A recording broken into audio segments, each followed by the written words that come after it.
तो चलिए आपको सीधा लेकर चलेंगे सोनीपत, जहां पर सीएम मनोहर लाल पहुंची हैं। दीनबंधु छोटूराम यूनिवर्सिटी में एक शिविर का आयोजन हुआ है, जिसमें वो संबोधित कर रही हैं। पीना छोड़ दो। क्या पीना छोड़ो? पानी नहीं, दूध नहीं, जो मैं बता रहा हूं वो छोड़ दो। ये जो नशा और ये जो ड्रग्स हैं, ये हमारे जीवन को खराब कर रही हैं। इसके कारण से हमारा शरीर खराब होता है। अगर नहीं करेंगे, नशा नहीं करेंगे, तो वो पैसा भी बचेगा और बीमारी पर लगने वाला वो भी बचेगा। और अगर स्वस्थ रहेंगे तो हमारा समय भी बचेगा। एक आदमी 1 महीने के लिए बीमार होता तो 4 पाई बढ़ जाता, 1 महीना खराब हुआ ना। आयु भी घटती है। अगर ये नहीं करेंगे, आयु बढ़ेगी। और ये सब करेंगे तो स्वास्थ्य विभाग का बजट कम होगा, आयुर्वेद का बजट थोड़ा बढ़ेगा, बढ़ा लेंगे। मेरा कहने का मतलब यह है कि हर चीज पर हम विचार करते हैं। उसमें से जो विचार आया कि बुजुर्गों की जो पेंशन है, ये भी इसकी कैसे कम से बढ़ रही है, आपको पता ही है। 2014 में हम आए थे, उससे कुछ समय पहले ही उन्होंने घोषणा की थी, 1 साल पहले 1000 रुपए की, उससे पहले 600 रुपए थी। हमने आते ही 1000 रुपए से 2000 की, 2000 से 3000 कर दिया। यानी 10 साल में 3000। बोलने को कुछ और बोलेंगे लोग, हम आएंगे तो ये कर देंगे, हम आएंगे तो वो कर देंगे। अरे भाई, सारा हिसाब का तो देखना पड़ेगा ना। कि अपने पंजाबी में कहते हैं पुन्नी। पुन्नी क्या होती है? अपनी जो पोटली, अपनी पोटली में पैसा कितना, उतना ही तो लगा पाएंगे। पोटली का पैसा जैसे घर में महिलाएं लगाती हैं, सरकारें भी वैसे लगाती हैं। हमारी पोटली में पैसा कितना है, उसको कहते हैं बजट। बजट में जितना पैसा होगा उतना ही तो दे पाएंगे। अब कहने को नारे लगाने वाले पता नहीं क्या क्या लगा रहे हैं। अरे ये करना था उस समय कर लेता ना, जब आप राजी में थे। उस समय क्यों नहीं किया? तो हम एक एक चीज को आगे बढ़ते हुए अपने प्रदेश का स्वास्थ्य भी ठीक रहे, लोगों का स्वास्थ्य भी ठीक रहे, और हम किसी के आगे हाथ भी ना फैलाएं। ये हमारा पड़ोसी प्रदेश है पंजाब, घोषणाएं कर देता बड़ी बड़ी, और फिर कटोरा उठा करके केंद्र सरकार के पास चला जाता। मुझे 50,000 रुपये। हम कहते नहीं, जो हमारे पास है उसी में से अपना काम चलाएंगे, उसमें से अपनी जनता को सुखी रखेंगे। पैर उतना ही फैलाओ जितनी क्या कहते हैं, जेती चौड़ी चादर, उतना ही फैलाओ। तो हम अपने सिस्टम को ठीक रखे हुए हैं, बुजुर्गों की मदद भी करते हैं, सेवा भी करते हैं, और जो इस लेवल के और लोग होते हैं उनकी भी करते हैं।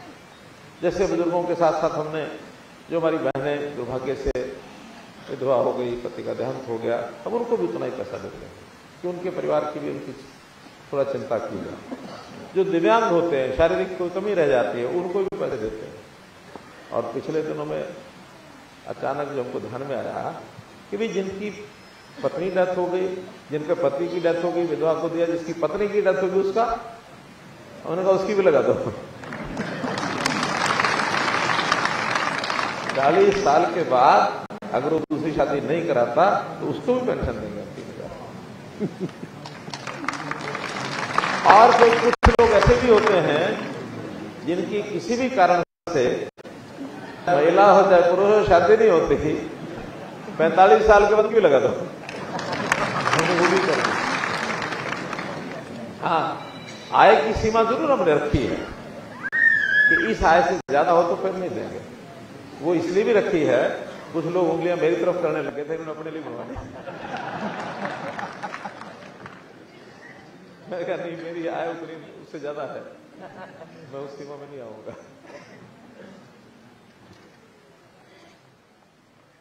फिर ये बुजुर्गों की पेंशन वैसे तो सालों से मिल रही है, लेकिन कितने धक्के खाने पड़ते थे। जुतियां टूट जाती थी, दफ्तरों के चक्कर काट काट के कोई सुनता नहीं था। कई साल तक उनकी पेंशन बनती नहीं थी। हमारे पास, हमें भी शुरू में ध्यान में आया कि कई साल तक लोग घूमते रहते हैं, दरखास्त लेके, दस्तावेज लेकर के दफ्तरों में चक्कर काटते हैं, फाइलें बनी रहती हैं। हमने कहा नहीं, 60 साल का हो जाए उसी दिन कोई एक सरकारी आदमी घर जाना चाहिए, केवल एक फार्म कागज ले लो, उस पर साइन करा के ले आओ। वो चाहता है कि हाँ मैंने पेंशन लेनी है, तो उसको पेंशन अगले महीने जाना चाहिए। और उस नाते से इस प्रदेश में मई 2022 में उन्होंने ये कार्यक्रम शुरू किया था। इस 1.5 साल में 1,12,000 लोगों की पेंशन जो है ऑटोमेटिकली ऐसे बन गई, 1,12,000। उसी में से आज 3,000 लोगों की पेंशन आज दी जा रही है। आज उनके बन गए हैं, अगले महीने ये पेंशन उनके खाते में पहुंच जाएगी। अगले महीने क्या 7 तारीख को, इसी महीने अगले महीने। तो ये सारा एक कार्यक्रम होता है महीने भर का, तो अगले महीने से पेंशन सब बनेगा। एक और भी विषय थोड़ा सा मैं ध्यान कराता हूं, क्योंकि हमारे यहाँ मीडिया के मित्र भी हैं, वो इसे ध्यान कर लेंगे कि वेरिफिकेशन बहुत जरूरी है।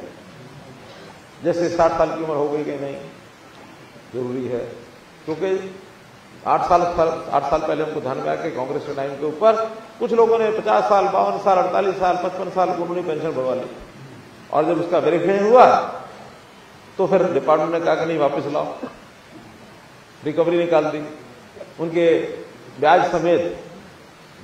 आखिर मैंने आके रोका, मैंने कहा भाई वापस लेने का ये तरीका ठीक नहीं है। अब जो ले गए गलती कर गए, गलती हो जाती, किसी भी हो जाती है, आगे सावधानी बरतो कि 60 साल से पहले बने नहीं। और जिनसे आप वापस मांग रहे हो, इनका जिस दिन ये 60 साल के हो जाएंगे उस दिन जो पेंशन देनी है आधी इनको देते रहो, आधी पिछले वाली काटते रहो। क्योंकि उस टाइम तो अगर मान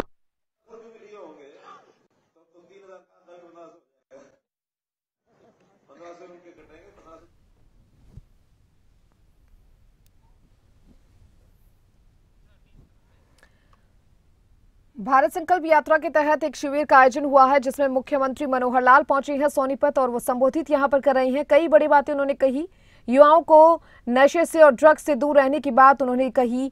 उन्होंने कहा कि सरकार बुजुर्गों के लिए हमेशा आगे रही है, विधवा महिलाओं को योजनाओं का लाभ मिल रहा है, पेंशन जो बुजुर्गों को मिल रही है उसको लेकर भी उन्होंने कई बड़ी बातें कही हैं। युवाओं को नशे से दूर रहने को कहा कि प्रदेश का स्वास्थ्य महकमा जो है वो अच्छे तरीके से काम कर रहा है और भी अच्छे तरीके से काम करेगा अगर जो युवा है वो नशे से दूर रहेंगे। यहाँ पर सोनीपत में वो एक हमारा है, तो फिर इस 2-3 हजार की जरूरत है क्या महीने की? क्यों, काम चल जाता है ना। तो कुल मिलाकर के, और एक और भी चीज, उनके हम एड्रेस भी चेक करते हैं, उनके जो आईडी कार्ड भी, वो क्या आधार कार्ड भी चेक करते हैं। कहीं कहीं फर्जीपना भी चल जाता है, फर्जी केस भी बहुत ध्यान में आए हैं। कहीं कहीं पड़ोसी प्रदेशों में, पंजाब के, यूपी के, राजस्थान के, ये लोग भी आकर के अपने किसी रिश्तेदार के घर में एड्रेस बनवाया और आके ओल्ड एज पेंशन लेने लग जाते। रहते वही हैं अपनी अपनी जगह, क्योंकि वहां तो कम मिलती है, 1000 रुपया, 600। भारत संकल्प यात्रा के तहत एक शिविर का आयोजन किया गया, जिसमें सोनीपत में मुख्यमंत्री मनोहर लाल पहुंचे। इस कार्यक्रम को वो संबोधित कर रही हैं और इसी दौरान उन्होंने कई बड़ी बातें कही हैं, जहां पर उन्होंने कहा कि विधवा महिलाओं को योजनाओं का लाभ मिल रहा है। जो योजनाएं सरकार में, हरियाणा सरकार में विधवा महिलाओं के लिए चलाई जा रही है, उसका भरपूर लाभ महिलाएं उठा रही हैं।